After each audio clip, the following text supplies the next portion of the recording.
Harper Perennial and HarperAudio present The Royal Correspondent, a novel by Alexandra Joel, performed by Caroline Lee.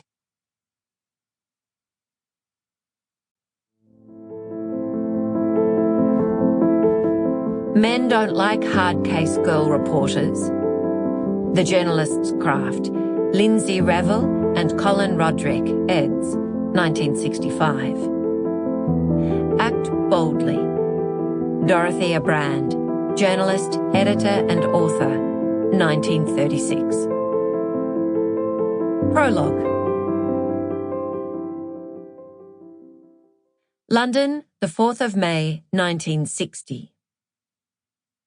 She gazed into the night from the limousine's window, her heart beating quickly.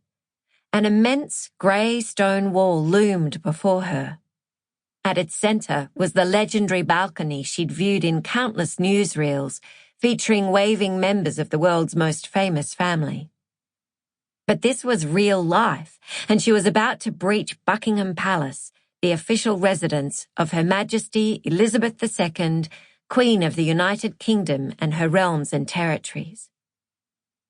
Leaning forward, she saw a uniformed policeman check the official crested card propped on top of the dashboard, then waved the sleek car through a pair of open gates, their gold-tipped metal railings glistening like spears in the bright beam of a brace of lights.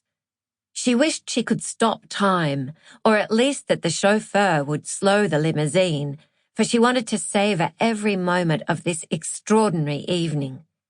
But the car purred on, past Grenadier Guards, still as waxwork models in their red coats and improbably tall black bearskin hats, then glided beneath an archway, before drawing to a halt in a large inner courtyard.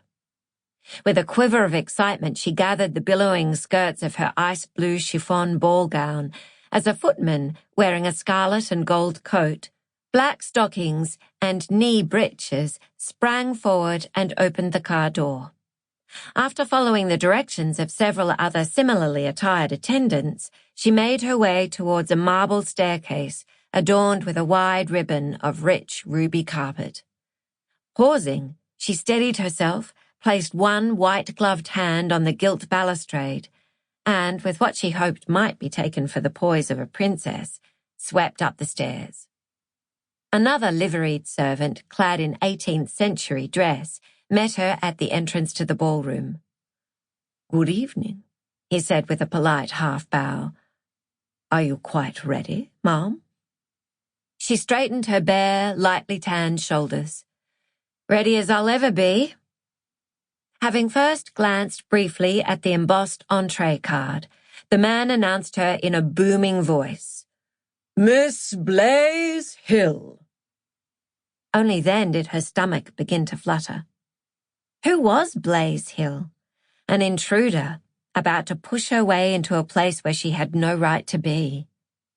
"Get a grip, Blaisey," she told herself as she entered a room of astonishing grandeur. Using the skills that were by now second nature, she began to methodically observe the details of the sumptuous decor and the appearance of the guests. After all, despite her crystal earrings and exquisite gown, she had not come to Buckingham Palace this evening to be entertained, but to work. Her eyes flickered up to the soaring gold and white ceiling, from which hung 6 great chandeliers topped by shimmering cut-glass crowns. She noted the profusion of crimson roses spilling from classical urns, the velvet-draped triumphal arch framed by a pair of winged sphinxes, the gilded organ, the fluted columns, the ornate panelled walls. Women in sparkling tiaras and jewel-coloured ball gowns strolled by on the arms of debonair men sporting white bow ties and black tailcoats, their images multiplied by the mirrored doors. Some of the guests sipped champagne, others chatted together with the easy familiarity of old friends. The hum of their conversations mingled with the sound of lilting music. There was the occasional exuberant exclamation or peal of laughter. Suddenly, Blaise's earlier discomfort returned. The glamorous people, the opulent surroundings, all were foreign, entirely beyond her own experience.